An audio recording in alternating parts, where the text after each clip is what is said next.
Bienvenue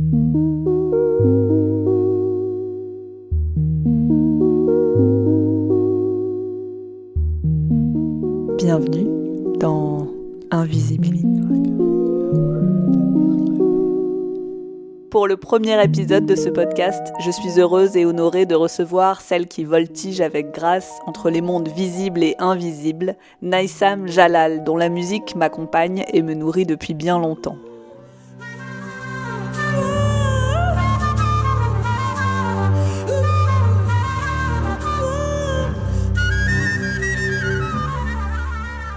Virtuose de la flûte qu'elle a commencé à jouer à l'âge de 6 ans, Naïsam Jalal a fait de son instrument l'outil de ses quêtes et de ses luttes, faisant fi des frontières entre les pays, les langages, les dimensions, portant haut son chant, sa voix et son cri. The Rhythms of Resistance, le quartet qu'elle a réuni en 2011 alors qu'éclate la révolution en Syrie, pays d'origine de ses parents, à son album Healing Rituals, des compositions à même de penser nos plus profondes blessures, en passant par Quest of the Invisible, une recherche intime, spirituelle mais tout aussi engagée. Sans relâche, Naïsam Jalal tisse de ses notes le monde qu'elle veut voir naître. Dans cet épisode, on parlera dans le désordre, du pouvoir subversif du silence, de la connexion au divin, de la tristesse de l'aube, des identités qu'on construit ou qu'on déconstruit, du mouvement de l'eau et de la musique comme instrument de survie. Je précise que cet épisode a été enregistré en novembre 2024, juste avant la chute du régime de Bachar al-Assad. Invisibility. Bonjour Naïsam Jalal, merci d'être dans Invisibility aujourd'hui. Merci à toi de m'inviter. Je suis ta musique depuis longtemps, elle me connecte beaucoup et tu as même un album qui s'appelle Quest of the Invisible, donc ça me paraissait évident que j'essaierais que tu viennes et que tu sois ici.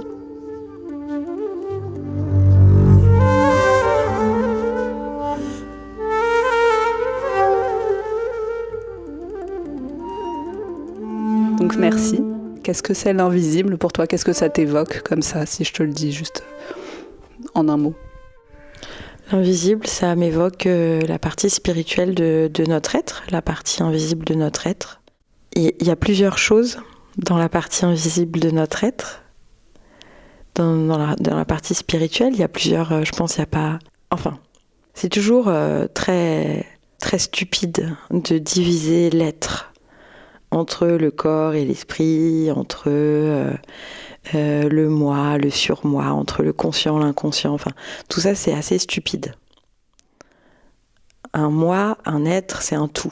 Et un esprit sans corps, c'est un esprit mort. Enfin, il est plus vivant, quoi.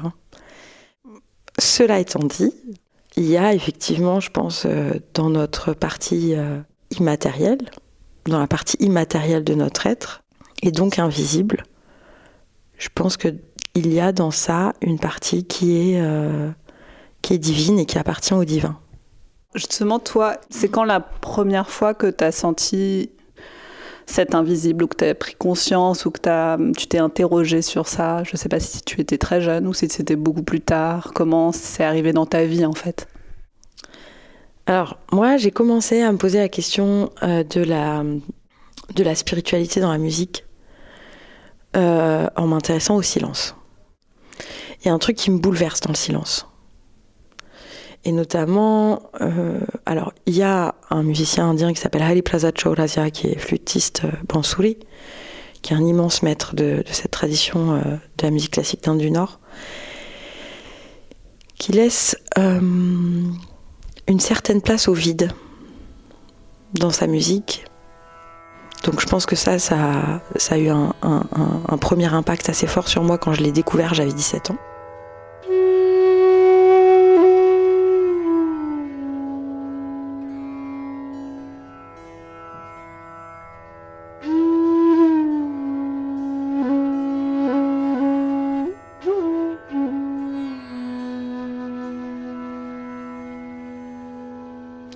Et à 19 ans, j'étais vivre en Syrie puis au Caire. Et j'ai entendu, là, vraiment pour la première fois, de la cantillation coranique. Donc le Coran, c'est un texte sacré. Et le Coran, contrairement à ce qu'on entend à son propos, c'est un recueil de poésie. La forme que prend le Coran, c'est un recueil de poésie. C'est pour ça d'ailleurs qu'on va dire le verset, c'est parce que c'est de la poésie. Et donc ce texte poétique, qui est un texte religieux et sacré, qui est la parole de Dieu, on ne peut pas la chanter n'importe comment. D'ailleurs, quand on la chante, on n'appelle pas ça chanter, on appelle ça cantiler, on appelle ça le tajwid. Et comme c'est un texte sacré qui n'est pas voué au divertissement, mais plutôt à la réflexion contemplative et intérieure, on n'accompagne pas sa déclamation avec des instruments de musique. Donc c'est un chant qui ne se reconnaît pas comme un chant et qui se pratique sans aucun instrument de musique. Bon, il y a parmi les grands chiours qui font la cantillation d'immenses musiciens, qu'on n'appelle pas des musiciens, qui ne sont pas musiciens, qui ne jouent pas d'instruments de musique, qui n'ont pas étudié la musique, mais qui, en fait, incarnent vraiment l'essence de la musique arabe. Et il y a plusieurs chiours que... Alors, chiour, c'est le pluriel de cher. Bon, c'est pour ça que je dis chiour en arabe. Il y a plusieurs chiours de la tradition de l'école de Azhar, qui est une université, entre autres religieuse au Caire. Des chiours égyptiens qui m'ont absolument bouleversée, notamment Cheikh Mohammed Omran, qui est un immense cheikh aveugle qui vivait dans les années 50-60 et qui, entre les phrases du Coran, se tait, parce qu'il n'y a que le silence qui donne du sens à ce qu'on dit, et qu'on ne peut pas se permettre de couper une phrase, un verset coranique au milieu, parce que c'est une parole sacrée, donc il faut attendre la fin de la phrase. Et dans ce silence, parfois j'ai l'impression que mon cœur allait s'arrêter. Le silence était tellement intense, tellement habité, tellement long, tellement puissant, que j'avais des vertiges. Non pas en écoutant sa voix quand il chante, mais en écoutant le silence entre ses phrases.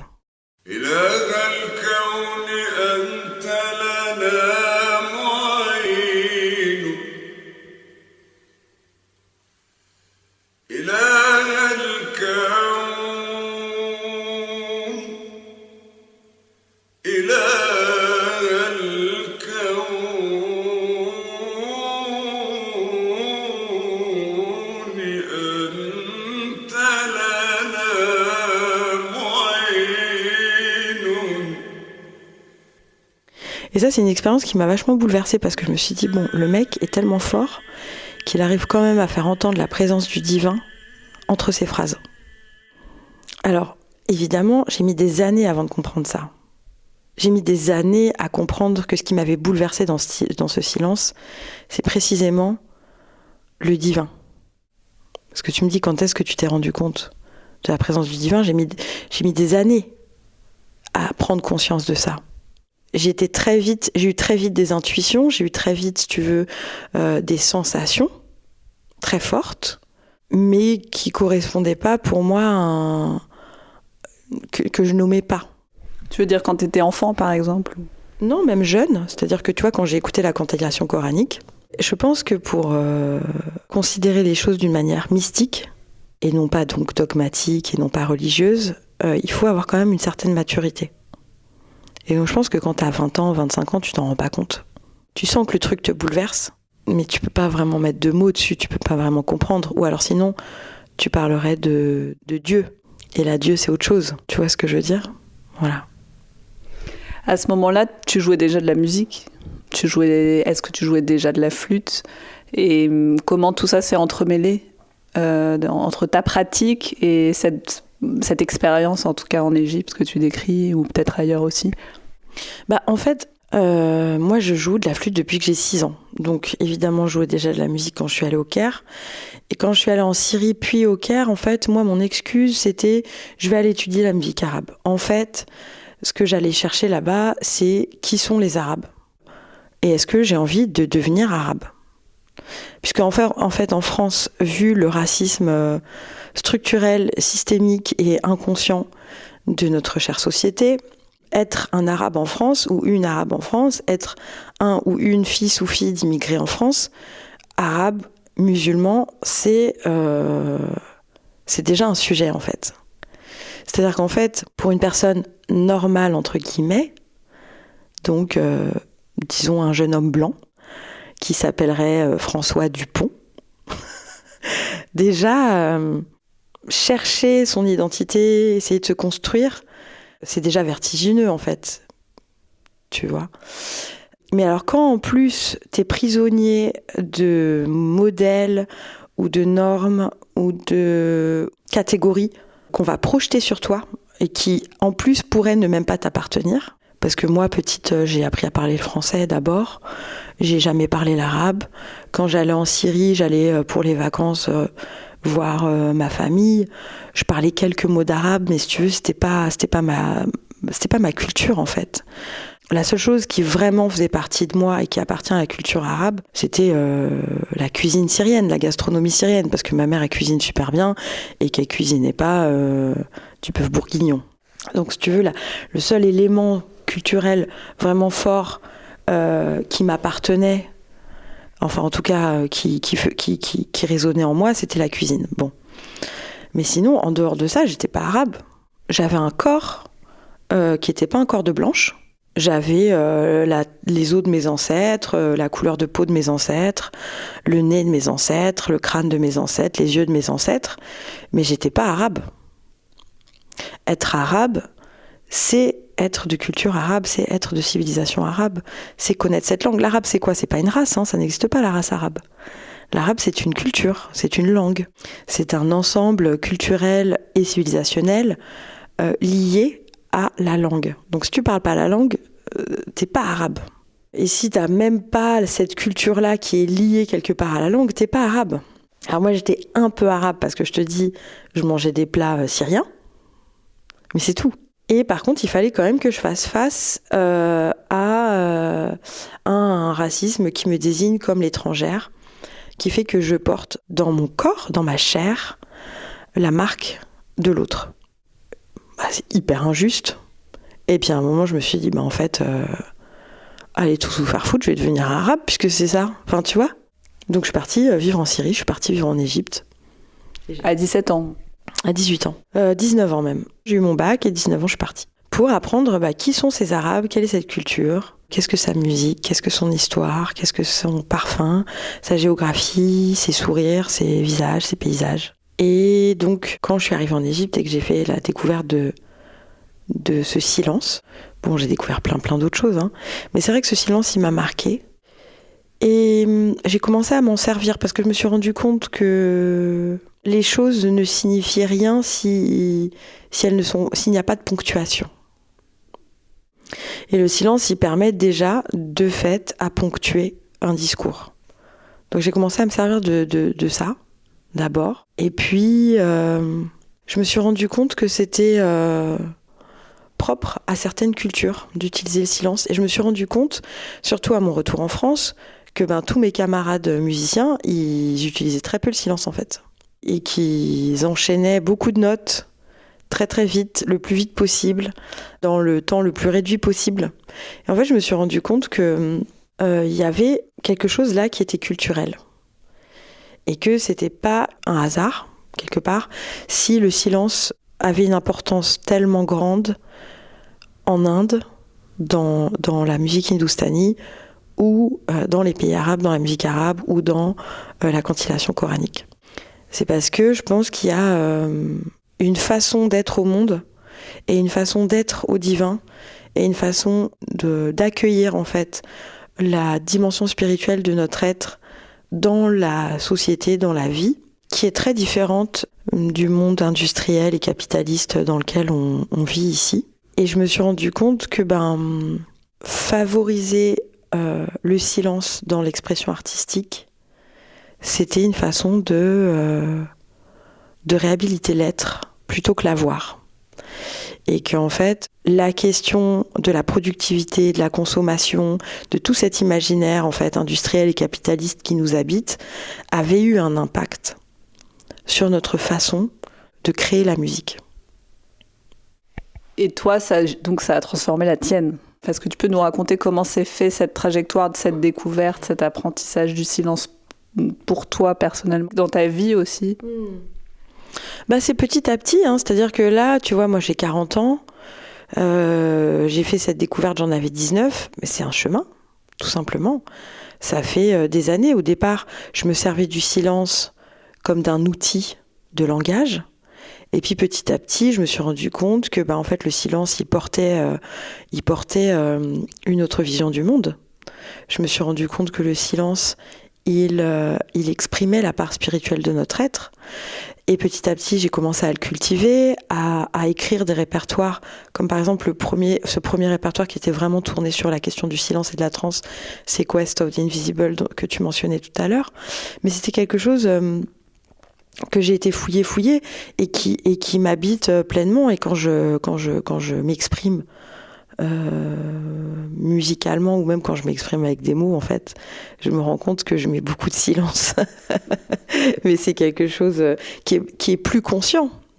Si tu veux, c'est quelque chose au début qui m'a bouleversée, qui m'a surprise, qui m'a interrogée et qui petit à petit a commencé à vraiment faire partie de moi et à faire sens et à devenir une partie intégrante de ma façon de m'exprimer, qu'elle soit en parole ou en musique. Dans Quest of the Invisible, dans Rhythms of Resistance, je suis beaucoup sur un discours très politisé, très engagé, hein, je dirais pas militant, mais en tout cas très engagé. Et il y a plein de gens qui m'ont dit oui, c'est quoi cette rupture, Quest of the Invisible, où vous intéressez à la spiritualité, tout ça. En fait, pour moi, il n'y a pas de rupture. En fait, il peut pas y avoir de résistance. Il peut pas y avoir de lutte s'il n'y a pas d'humanité. Et il n'y a pas d'humanité s'il n'y a pas de spiritualité. Mais une spiritualité ouverte, hein. Je parle pas de dogme, encore une fois. Et pour moi, tout est lié, c'est-à-dire qu'en fait, réhabiliter l'être en face de l'avoir, en face de la consommation, parler du vide face à une société qui nous dit de remplir notre caddie, c'est politique. C'est profondément politique. Et dans ma musique Rhythms of Resistance, il y a une part spirituelle très forte, de toute façon. Puisque, déjà parce que c'est musical, et que la musique, par essence, c'est invisible, et donc c'est spirituel. Mais aussi parce que, de toute façon, le silence et la spiritualité font partie intégrante de mon discours politique. Non pas que je revendique une spiritualité, mais quand je fais, par exemple, un hommage aux martyrs de la révolution syrienne, c'est politique. C'est pour faire entendre la voix du peuple syrien. C'est parce que, en fait, on a un dictateur qui est en train de massacrer son peuple depuis 2011 et qui est encore au pouvoir. Quand je fais un morceau qui s'appelle Gaza sous blocus en 2008 et qu'on est encore aujourd'hui avec un génocide qui a lieu depuis 1 an dans la plus grande indifférence, tout ça c'est profondément politique, mais ma douleur, à moi, elle est spirituelle. Ma douleur, ma colère, ma réaction face à cette injustice, le sentiment d'être impuissante, toutes ces choses-là, c'est des sentiments qui m'appartiennent. C'est spirituel, c'est la part humaine, c'est la part intime de mon être. Qu'en fait, pour moi, il n'y a pas de scission, si tu veux, il n'y a pas de frontière entre la politique et la spiritualité. Il y a juste une quête, en fait. Pour moi, il y a une quête de comment être au monde d'une manière juste et douce pour soi et pour les autres. Est-ce que tu peux nous parler un petit peu de l'Inde, où tu as passé beaucoup de temps? Est-ce que tu peux nous raconter ton expérience là-bas et tes voyages? Pas encore, mais justement, j'en rêve. Alors moi, j'ai passé beaucoup moins de temps en Inde que dans les pays arabes, hein. J'ai vécu en Syrie, j'ai vécu au Caire, après j'ai vécu entre Paris et Beyrouth pendant 7 ans, donc tu vois, j'ai quand même bien sillonné le monde arabe. J'étais au Maroc beaucoup, j'étais en Tunisie beaucoup. L'Inde, donc j'écoute de la musique indienne, la musique hindoustanie depuis que j'ai 17 ans, donc c'est vraiment une musique qui m'habite et qui me nourrit profondément depuis des années. Et il y a 4 ans, on m'a proposé une résidence de création dans un département de musique transculturelle à la Fondation Royaumont. Et comme j'avais envie vraiment d'explorer un peu plus en profondeur la musique indienne, j'ai imaginé un projet de création qui me servait un peu de prétexte pour avancer dans ma connaissance de la musique indienne. En fait, dans ma vie, en général, la musique sert beaucoup de prétexte pour que je vive des choses.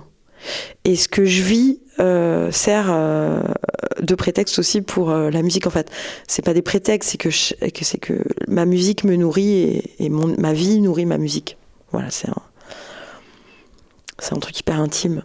Et donc, j'ai été en Inde pour aborder la musique indienne. J'ai pas été en Inde pour aborder la spiritualité ou quoi que ce soit, j'étais en Inde pour aborder la musique indienne. Il se trouve qu'au cœur de la musique indienne, il y a le lien entre musique, spiritualité et nature. Et que c'est un lien très très fort et que ça résonnait vachement en moi parce que même si j'avais pas complètement identifié la chose telle qu'elle, mon dernier album, Healing Rituals, ce sont des rituels de guérison où en fait chaque rituel correspond à un élément de la nature pour faire du bien et nous soigner et prendre soin de nous. Donc ça résonnait hyper fort et c'est pas un hasard en fait. Donc j'étais en Inde, j'ai rencontré des musiciens, pas beaucoup mais un petit peu, et surtout j'ai traversé l'Inde d'est en ouest, toute la partie du nord de l'Inde, parce que ce que je voulais essayer de comprendre c'était parce que la nature c'est pas abstrait, hein. C'est pas un concept, la nature. La nature, c'est des essences, c'est des espèces, c'est des paysages, c'est des formes, c'est des lumières. En fonction de la géographie, la lumière n'est pas la même. Quand tu es à Paris, quand tu es à Marseille, tu vois pas les choses sous le même angle. Enfin, elles sont pas éclairées pareil. Donc la nature, c'est pas un concept. Et moi, ce que je voulais comprendre, c'était quel était le lien vraiment, en fait, dans quelle mesure la musique hindoustanie, la musique d'Inde du Nord, était l'expression de cette nature-là, de ces paysages-là. Parce que tu vois, dans la musique hindoustanie, il y a quelque chose qui existe qui s'appelle les ragas. Les ragas, ce sont les échelles, sont les modes de la musique indienne. Mais dire un mode, c'est très restrictif parce qu'en fait, tu vois, par exemple, ma prof de chant, indienne, elle me dit pas viens on va jouer tel rag ou viens on va interpréter tel rag. Elle me dit on va faire le portrait du rag. Un rag, c'est à la fois une échelle de notes, des intervalles entre les notes, un rapport dans les intervalles, un chemin. C'est-à-dire que tu peux pas accéder à telle note sans passer par telle autre note. Sinon, c'est plus lui. Sinon, ça raconte une autre histoire, c'est une autre personnalité, c'est une autre couleur. Donc un rag, c'est aussi un chemin, c'est une personnalité, c'est un discours, c'est un goût, c'est une saveur, c'est une couleur. Donc, comment je pouvais percevoir tel ou tel rag ? C'est vivant, quoi, un rag. C'est vivant, ouais. Alors après, il y a tellement de règles qu'il y a des musiciens de la musique hindoustanie qui font que c'est mort. Mais encore une fois, c'est là la différence entre la spiritualité et le dogme. Dès qu'on est dans le dogme, on est dans la mort. Quand on est dans la spiritualité, on est du côté du vivant, en fait. Donc, si les gars te disent « Non, il faut pas jouer ça comme ça, parce que sinon, machin, nanana », oui, mais si toi, tu le sens, et que ça fait sens, et que tu es toujours dans la couleur du rag, et que tu la respectes, bah, tu dois pouvoir la jouer comme ça. Si on t'interdit, c'est que là, on est dans le dogme, tu vois. Donc c'est toujours ce truc qui est un peu sur un fil, hein. On est toujours sur un fil pour pas tomber dans le dogme. Et par exemple, il y a un rag qui s'appelle Bhairav. C'est un rag du matin. Early morning rag. Avant le lever du soleil. Ça commence à l'aube, à peu près 5 heures du matin, jusqu'à 9 heures du matin. Ça, c'est le temps, même peut-être pas 9 heures, peut-être même 7 heures, tu vois. C'est vraiment un rag du petit matin, un rag de l'aube. Et moi, avec ma tête de française, j'imaginais l'aube comme un truc hyper funky. T'as les oiseaux, Enfin, tu vois, nous, dans notre imaginaire français, on s'imagine que c'est trop chouette, l'aube, tu vois. C'est romantique. Et quand t'écoutes Bhairav, c'est d'une tristesse incroyable. Et donc, je comprenais pas comment Bhairav, qui est un rag de l'aube, pouvait être tellement triste. Et bien, il a fallu que j'aille en Inde et que je voie l'aube en Inde du Nord pour comprendre. Qu'est-ce que tu as vu? Qu'est-ce que tu as vécu? Alors, en fait, l'aube, en Inde, déjà, c'est le seul moment où il y a du silence. Donc, déjà, il y a un recueillement obligatoire, c'est-à-dire qu'en fait, tu pourrais pas crier à l'aube. Non pas qu'on te l'interdise, mais tu peux pas. Tu peux pas déranger l'intimité d'une aube en Inde. Tu peux pas. Il y a aussi de la brume, très épaisse. Et la lumière, donc c'est juste avant le lever du soleil, hein. Elle est un peu grise. Alors que la lumière en Inde, elle est plutôt rouge, tu vois. Mais elle est grise, mais comment te dire ? C'est particulier. Et en tout cas, ce que j'ai compris, c'est qu'en fait, Rag Bhairav, que j'écoutais avec mes oreilles de française, c'était pas un raga triste. T'écoutais avec les yeux, c'est pas mal, j'aime bien. C'est pas un raga triste, c'est un raga solennel.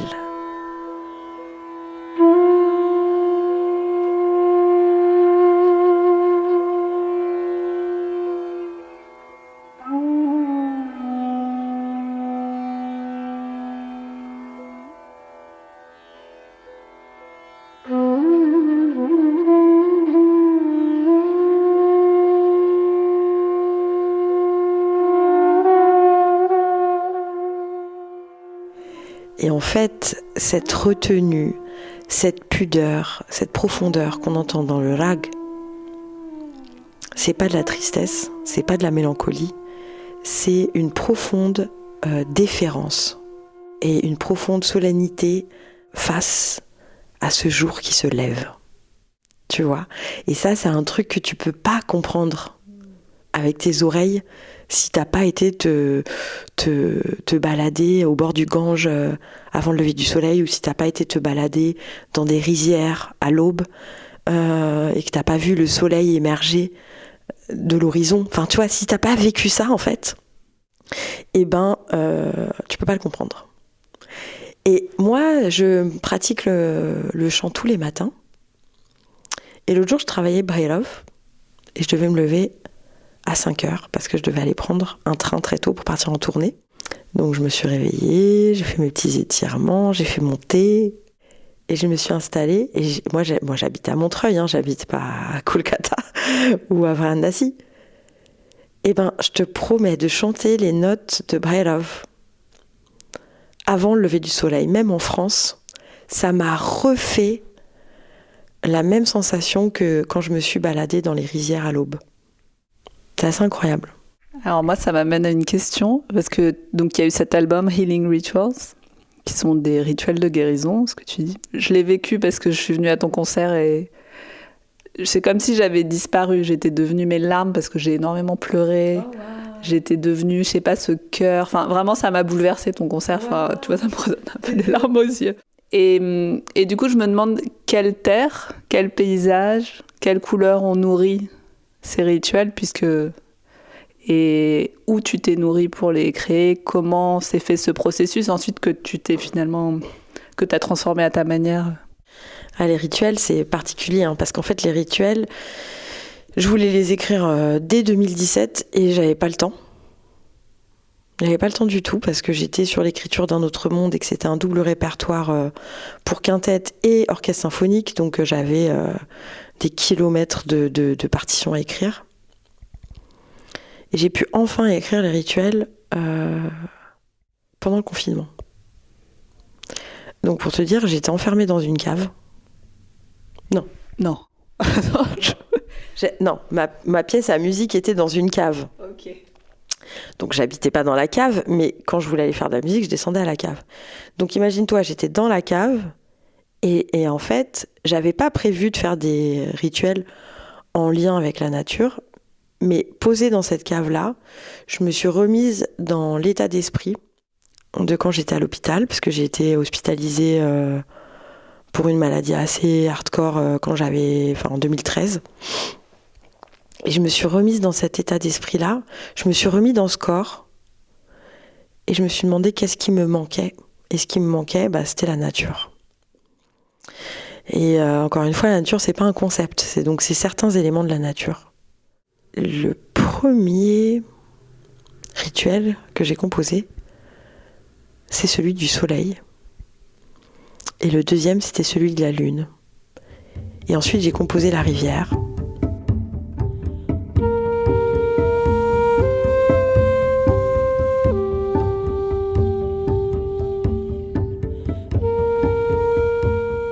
Et quand je composais la rivière, je me souvenais des rivières que j'aime. Mais ça allait du fleuve au torrent. Et ce que je me suis rendu compte, c'est qu'en fait, ce qui fait du bien dans la rivière, c'est le mouvement de l'eau. C'est ce mouvement perpétuel qui te dit de laisser couler, en fait. C'est ce mouvement qui te dit, regarde, tout passe.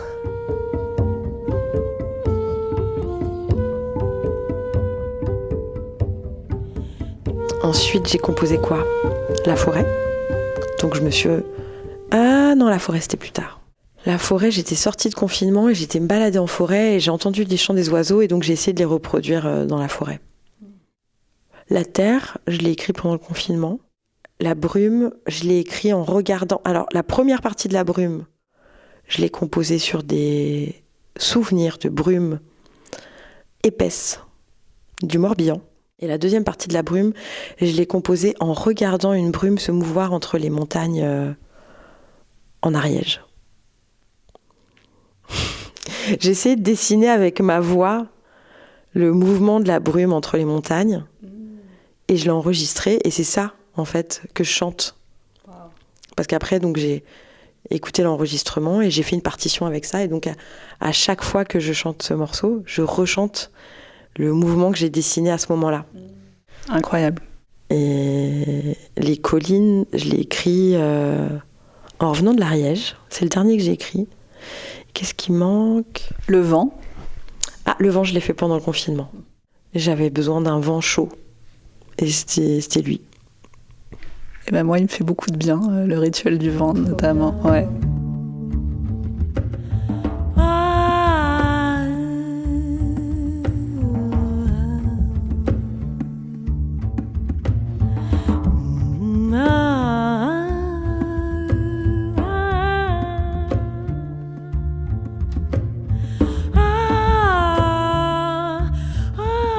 Dans cet album, justement, tu t'en as parlé, il y a ta voix.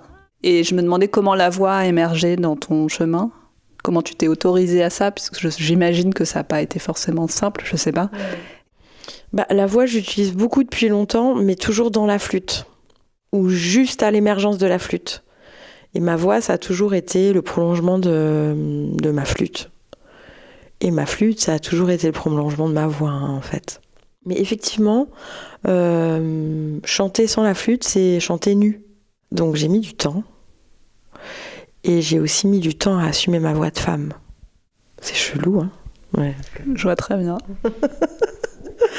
Voilà. Et donc, j'ai mis du temps. Qu'est-ce que tu entends par ta voix de femme ? Quand je chante, ça chante aigu. Hein ? Voilà. C'est une voix de femme. J'ai une voix de femme. J'ai pas une voix de mec, tout simplement. Si tu veux, quand tu joues d'un instrument, c'est pas genré. Moi, quand je joue de la flûte, les gens, s'ils m'écoutent, ils peuvent pas savoir si je suis une femme ou un homme. En revanche, quand je chante, les gens savent que je suis une femme. Tu vois ? Il y a très peu d'hommes qui peuvent chanter comme moi. Tu vois ce que je veux dire ? C'est vrai que tu pars pas mal dans les aigus, donc oui. Voilà. Mais non, ça a mis du temps, mais tout est progressif. Hein. Il n'y a pas de révolution, il n'y a pas d'émergence, de révélation, de machin. J'ai eu une vraie révélation dans ma vie, c'est la première fois où j'ai improvisé. Et avant ça, je voulais pas être musicienne. Et en un quart d'heure, ça a décidé de mon destin. Enfin, tu vois, ça a été une vraie révélation pour le coup. Est-ce que tu peux raconter ça ? Parce que effectivement, tu ne voulais pas être musicienne et... Ouais. Non, je voulais pas du tout être musicienne. J'avais jamais l'impression d'avoir joué de la musique. Toutes les années où j'étais au conservatoire, et la première fois où j'ai eu la sensation en fait que je pouvais jouer de la musique et que je pouvais dire avec mon instrument ce que je pouvais pas dire avec des mots, ça a été la première fois où j'ai improvisé. Et c'est ce jour-là, j'avais 17 ans, où je me suis dit, en fait, je veux rien faire d'autre dans ma vie. Voilà, ça a été ma révélation dans ma vie. J'ai eu une révélation, c'était ça. Mais qu'est-ce que tu as ressenti ? Enfin, qu'est-ce qui s'est passé C'est abstrait pour moi. Si tu me dis j'ai improvisé, j'ai senti ça, qu'est-ce qui s'est passé ? En fait, je me suis exprimée librement. Et cette parole libre, elle m'a libérée. Elle m'a fait du bien, elle m'a soignée, elle m'a soulagée de choses qui me font du mal et avec lesquelles je ne peux pas vivre. Et tu vois, pareil, cette sensation que j'ai eue et qui m'a bouleversée, j'ai pas tout de suite mis les mots dessus, j'ai pas tout de suite pris conscience qu'en fait ce qui m'avait bouleversée, c'était la dimension profondément thérapeutique de la musique, et qu'en fait si j'avais envie de faire rien d'autre dans ma vie que de la musique, c'est parce qu'en fait c'est grâce à la musique que je survis. Ça, je m'en suis pas rendu compte ce jour-là. C'est après coup, à force de grandir, à force de chercher, à force de traverser des paysages dans le monde et dans ma vie, que j'ai pris conscience et la mesure en fait de l'importance de ce que j'avais vécu à cet instant-là, tu vois. Les choses, elles arrivent, mais le regard que tu portes sur ces choses-là, il évolue avec le temps. Et c'est avec le temps et avec ton expérience, avec ta maturité, avec ton intelligence qui se forge, avec l'être que tu deviens, que les choses prennent du sens, ou changent de sens, ou en prennent de plus en plus profondément, ou bien perdent complètement leur sens aussi, tu vois. Est-ce qu'il y a des choses qui ont perdu du sens dans ta vie, complètement, mais qui ont à un moment occupé beaucoup de place ? Perdu du sens complètement, non. Mais tu vois, par exemple, le fait qu'à un moment de ma vie, j'ai eu besoin, comme une urgence, de vivre dans les pays arabes, pour comprendre, en fait, dans quelle mesure j'étais arabe. C'était quelque chose qui était, pas une obsession, mais qui était une vraie urgence. Je pouvais pas continuer à vivre en France en étant une arabe qui sait pas ce que ça veut dire. Je pouvais pas. Je pouvais pas devenir qui j'avais envie de devenir. Je pouvais pas. Et aujourd'hui, maintenant que je sais ce que c'est qu'être arabe, en fait, maintenant que j'ai vécu dans les pays arabes, maintenant que j'ai vécu aussi en dissidence dans les pays arabes, de même que j'ai vécu en dissidence en France, tu vois, de même que j'ai expérimenté ce que ça voulait dire d'être un étranger dans un pays arabe, ou une étrangère, ou une femme, ou ce que tu veux, en fait. Maintenant que j'ai fait ces expériences-là, j'ai accepté, si tu veux, de devenir arabe, mais je sais que je suis pas que ça. Donc quelque part, ça a moins de sens. En tout cas, c'est moins... En fait, aujourd'hui, pour moi, c'est moins important, sauf dans le cadre d'une lutte politique. Mais en dehors du cadre de cette lutte politique qui est de toute façon nécessaire, surtout quand on voit les résultats du Rassemblement national, en dehors de ce cadre-là, en fait, je m'en fiche un peu d'être française ou d'être syrienne ou d'être arabe, tu vois. Là où ça fait sens pour moi, c'est dans le cadre d'une lutte, d'un combat et d'une revendication politique pour une égalité de traitement, contre la discrimination et tout ça. Là, ça fait sens. Mais si tu veux, moi, dans mon fort intérieur, dans mon intimité, en fait, je suis moi. Je suis moi, en fait. Je suis pas... Tu peux pas me réduire à être une arabe, tu peux pas me réduire à être une française, tu peux pas me réduire à être une syrienne, tu peux me réduire à rien, en fait. Je suis pleinement moi, tu vois. Ce que j'étais pas il y a 20 ans. Quand t'as 20 ans, t'es pas toi, tu sais pas qui t'es, en fait, quand t'as 20 ans. T'es dans une quête, et c'est beau aussi.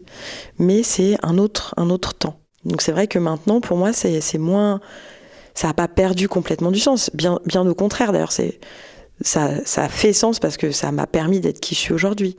Mais j'ai moins de crispation par rapport à ça, en tout cas. Je voulais parler un tout petit peu de la flûte, de cet instrument en particulier. Moi, la flûte, je m'en fiche un peu. J'ai commencé la flûte par hasard. Et comme j'ai commencé très tôt, elle a vite fait partie de mon corps. Donc la flûte, c'est un peu une extension de moi. Elle fait partie de moi, hein, tu vois. J'ai pas le truc de la chapelle, de défendre mon instrument et tout. Après, je pense que effectivement, c'est un instrument qui a une particularité. C'est-à-dire, il y a quand même un rapport particulier de l'humanité avec la flûte. Et je pense qu'il y a un truc qui nous dépasse dans une mémoire collective, dans notre perception du son de la flûte. Les premiers instruments, c'était des eaux vidées, tu vois, dans lesquelles on a soufflé, des roseaux. Encore aujourd'hui, le nai, la flûte arabe traditionnelle, flûte oblique, c'est un roseau. Encore aujourd'hui, le bansuri, qui est la flûte classique d'Inde du Nord, et même d'Inde du Sud aussi en musique carnatique, c'est un roseau. Les cavales, les ney et tout, c'est des roseaux. Les flûtes peules aussi, elles sont faites en roseau. Donc il y a un truc qui est vraiment hyper primitif, je pense, dans la flûte. Et qui est aussi primitif qu'un tambour ou qu'une voix, tu vois. C'est hyper primitif. C'est l'instrument des bergers. Donc il y a quelque chose dans notre mémoire, dans notre inconscient collectif qui nous dépasse, je pense. Mais j'ai pas trop été creusée, plus que ça. Et là, tu parlais des rituels de guérison, de la nature, qui en soit des paysages, tout ça. Comment tu arrives à rester connecté à ça dans ton quotidien ? Est-ce que c'est quelque chose que tu nourris ? C'est une question très prosaïque, mais genre comment tu continues à avoir ce rapport, ce dialogue peut-être, que j'ai vraiment l'impression, comme tu décris comment est né le rituel de la brume, c'était comme un dialogue, j'ai la sensation, avec l'endroit où tu étais. Est-ce que tu continues à nourrir ça et comment ? En fait, j'ai l'impression que ces dernières années, j'étais beaucoup plus dans une attitude un peu contemplative vis-à-vis du monde. Et je pense que cette attention que tu portes, c'est une attention qui est générale en fait. C'est pas juste une attention que tu vas porter à un oiseau dans l'arbre qui est en face de ton immeuble, mais c'est aussi une attention que tu vas porter aux êtres humains que tu croises dans la rue en fait. Être connecté à la nature, c'est être connecté au vivant en fait. Et donc aux êtres humains qui t'entourent. Moi je sais que je suis assez attentive en fait à ce qui se passe autour de moi. Par exemple, je sors jamais de chez moi avec un casque sur les oreilles pour écouter de la musique. Je suis là, en fait. S'il se passe quelque chose autour de moi, je l'entends, je le vois. Ça m'arrive évidemment de regarder mon portable dans le métro, mais ça m'arrive aussi de rien regarder du tout. De regarder les gens, d'être là, tu vois, en fait. Pour moi, c'est ça, en fait, qui est spirituel. C'est ça qui est humain, en fait. C'est de pas considérer que l'être humain, il est dissocié de la nature, ou que la nature est dissociée de nous, ou qu'on vaut mieux que la nature, ou bien qu'on vaut moins bien qu'elle, en fait. Je pense qu'on est la nature, on est le divin, et je pense que le divin se révèle aussi bien dans la nature que dans l'être humain. En plus, là j'ai dit un truc qui est débile, j'ai dit aussi bien dans la nature que dans l'être humain, alors que l'être humain est naturel. Mais voilà. Moi, je m'émerveille quand je regarde les oiseaux. Bon, c'est un peu fantasmé tout ça. Il y a aussi des trucs hyper violents dans la nature, auxquels je suis pas particulièrement connectée, tu vois, parce que, par exemple, moi j'ai une copine qui est bergère. Quand elle doit aller chercher les brebis dans des estives hyper vastes, avec des dénivelés de ouf, dans des climats hyper hostiles, sous la pluie, avec son chien, en n'étant pas sûre de retrouver des brebis parce qu'il y a la réintroduction de l'ours dans les Pyrénées par exemple, et qu'elle sait pas. Enfin, tu vois, ça c'est une nature à laquelle on n'est pas connecté en fait. Hein. C'est aussi la nature, ça. Hein. Alors, je te pose une dernière question. Est-ce qu'il y a, parce qu'on en a un peu parlé, puis il y a la musique, puis il y a la nature, il y a plein de choses, mais est-ce qu'il y a une pratique, une œuvre, un livre, quelque chose qui te connecte et que tu voudrais partager, et que tu pourrais partager, enfin en tout cas avec les auditeurs, à cet invisible, à ce silence, au divin, comme on veut l'appeler, une ou des œuvres, ou des rituels que tu fais? Moi, je pense que les moments où je suis le plus intimement connectée à l'invisible, c'est vraiment quand je joue. J'ai pas vraiment cette connexion, elle est active. Tu vois ? Et je pense que la plupart des gens, ils se connectent à l'invisible dans une démarche. Il y en a qui prient, il y en a qui méditent. Tu vois, la méditation zen, c'est ça. Hein. En fait, je pense que c'est... En tout cas, pour moi, c'est une démarche active. Il peut y avoir des moments de transcendance où t'es dans un... Mais même, tu vois, quand t'es dans la contemplation, en fait, t'es pas passif, t'es vraiment là. t'es vraiment là, t'es vraiment attentif.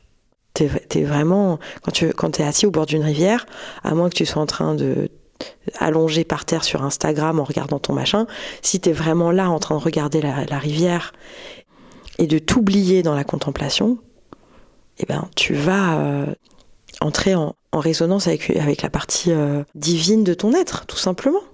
Donc être là, être présent en fait à ce qu'on est, à ce qu'on fait, à ce qu'on voit. À fond, carrément, c'est exactement ça. Je pense que les bouddhistes, ils défendent ça comme idée. Je pense que les musulmans aussi. Tu vois, quand tu es en prière, il y a des gens qui font la prière, mais comme dans toutes les religions, il y a des gens qui font la prière, ils sont pas là. Ils sont en train de penser à la choucroute qu'ils vont manger à midi.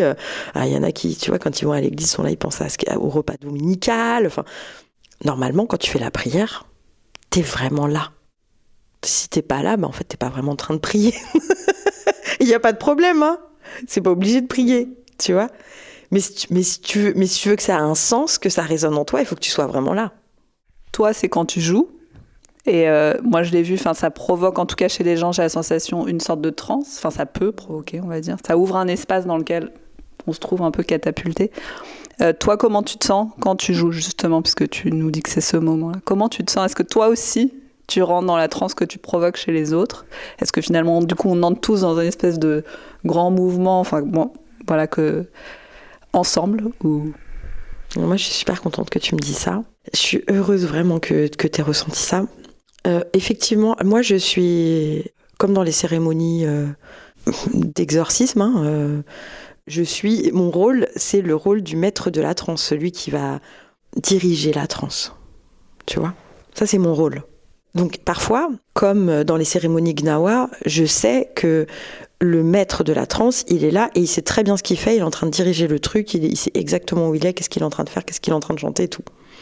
Et moi, effectivement, il y a des moments, alors déjà, il y a la musique qui est écrite, donc quand je joue les parties écrites, je sais exactement ce que je suis en train de faire, je sais exactement pourquoi j'ai écrit ça et dans quelle mesure ce que j'ai écrit mène à cet état de transe, hyper conscience et hyper maîtrisé, j'ai envie de dire. Dans les moments d'improvisation, il y a des improvisations que je fais où je sais exactement où je vais, qu'est-ce que je fais, comment j'ai envie de la diriger, comment j'ai envie de l'amener, comment j'ai envie de la construire.